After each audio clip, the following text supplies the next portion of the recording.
Hello friends, life of Shri എന്ന എൻ്റെ ഈ ചാനലിലേക്ക് എല്ലാവർക്കും സ്വാഗതം.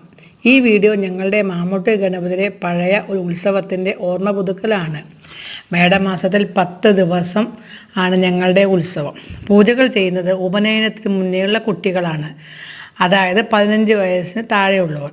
മിക്കവാറും ദിവസങ്ങളിൽ പ്രസാദോട്ടും ഉണ്ടായിരിക്കുന്നത്. അവസാന ദിവസങ്ങളിൽ ഞങ്ങൾ കൊട്ടാരവാസികളുടെ ഡാൻസ്, തിരുവാതിരക്കളി, പാട്ട് തുടങ്ങിയ കലാപരിപാടികളും ഉണ്ടാകും. 2025 ഏപ്രിൽ മാസത്തിലെ ഉത്സവത്തിന് എല്ലാവരെയും ഇപ്പോഴേ ഞാൻ ക്ഷണിച്ചിരിക്കുന്നു. പിന്നെ എൻ്റെ ഈ ചാനൽ സബ്സ്ക്രൈബ് ചെയ്യാൻ മറക്കല്ലേ.